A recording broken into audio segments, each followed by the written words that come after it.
पाकिस्तान अपनी पैदाइश से लेकर आज तक उस नाजुक मोड़ पर खड़ा है जिसका कोई इख्तिताम नज़र नहीं आता है। हुक्मरान इक़्तिदार में आते गए, नारे और दावे बदलते गए, लेकिन मुल्क उस दौर से आगे नहीं बढ़ सका और हमेशा एक बेचैनी की फ़ज़ा कायम रही। हालिया दौर की अगर मैं बात करूं तो IMF के साथ रूठने मनाने का जो खेल है अभी तक जारी है और इसकी वजह से मईशत यकीनी तौर पर अदम इस्तेहकाम का शिकार है। वज़ीर ख़ज़ाना इसहाक़ डार साहब ये दावा कर चुके हैं कि पाकिस्तान को IMF के सहारे की ज़रूरत नहीं है, लेकिन जब भी इसहाक़ डार साहब से IMF मुआहदे के बारे में पूछा जाता है तो इसहाक़ डार साहब जवाब देने से गुरेज करते हैं। आज भी जब डार साहब से IMF से मुआहदे की नाकामी के हवाले से एक सवाल कर लिया तो इसहाक़ डार साहब सीखपा हो गए। ये वीडियो होगी, टीम अगर रेडी ज़रा चलाइएगा, सुनिएगा, देखिएगा। सर हम सिस्टम में तो नहीं है सर, हम तो सिर्फ सवाल करते हैं ना सर। क्या चाहते हो यार? क्या लड़ते क्यों हैं सर? खुदा का खौफ करें। जी तो देखा आपने, सुना आपने, हमारे वज़ीर ख़ज़ाना साहब हैं, इसहाक़ डार साहब हैं। इसहाक़ डार साहब, आप इस मुल्क के क्या हैं? वज़ीर ख़ज़ाना है।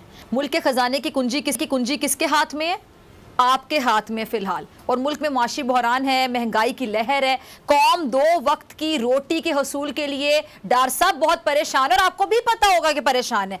आपका काम है कि आप इस मुश्किल वक्त में कुछ नहीं कर सकते तो कौम को तसल्ली दें, उनकी दाद रसी करें। आपसे एटलीस्ट जो सवाल पूछा जाए, ये सहाफ़ी ने जो सवाल किया वो सिर्फ उस सहाफ़ी का सवाल नहीं है, पूरी कौम का सवाल है कि कब तक हमारे फैसले IMF करता रहेगा, कब तक हम महंगाई के बोझ तले दबते रहेंगे, कब तक लोग अपना पेट काट कर IMF की लगाई शराइत को पूरा करते रहेंगे। लेकिन ना आपके पास कोई जवाब है और ना ही कौम को देने के लिए आपके पास कोई तसल्ली है। चले तसल्ली दे देते।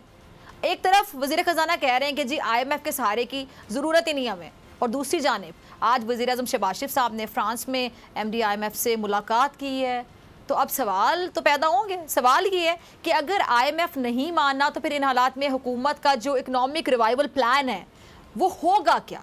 हुकूमत जिसको प्लान B कह रही है वो क्या होगा, कितना कामयाब होगा और मईशत की बहाली के लिए कौन से इकदाम हैं जिनकी बिना पर पाकिस्तान IMF की लाठी के बगैर खड़ा हो सकेगा? अच्छा, एक तरफ हम देखते हैं जी मईशत की डगमगाती जो कश्ती है वो है और दूसरी तरफ सियासी अदम इस्तेहकाम है जिसने मुल्क को मज़ीद मुश्किल से 2-4 कर दी है। अच्छा, गुज़श्ता 1.5 साल की अगर बात की जाए तो उससे हाथ में हाथ दिए ये जो PDM है सरकार, इसका जो दोस्ताना रवैया है अब अगर मैं कहूँ कि तिरछी नज़रों में बदलता दिखाई दे रहा है तो आप अग्री करेंगे।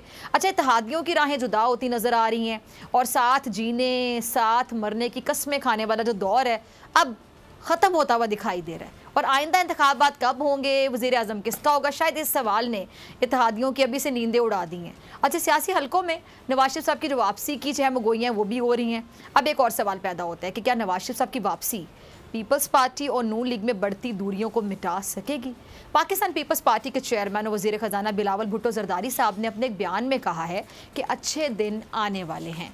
तो ये अच्छे जो दिन हैं ये पाकिस्तान के आने वाले हैं, एक जमात की किस्मत का सितारा खुलने वाला है, ये भी सवाल। और जो सियासी जोड़ तोड़ का सिलसिला जारी है। अगर आपको ये वीडियो पसंद आई तो सब्सक्राइब करें और बेल आइकन पर क्लिक करें।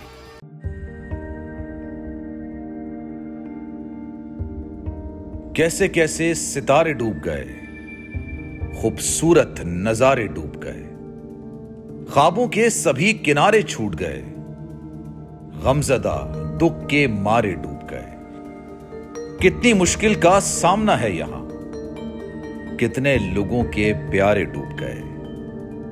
आओ मिलकर करें मदद सबकी जिनके सारे सहारे डूब गए। आजमाइश में मिलकर एक हुए, नफरतों के इशारे डूब गए, कितने प्यारे हमारे डूब गए। कौमी सानहे की सूरत हाल से लम्हा बलम्हा बोल रखेगा बाखबर, गम की इस घड़ी में बोल तारकीने वतन के अहले खाना के साथ खड़ा है।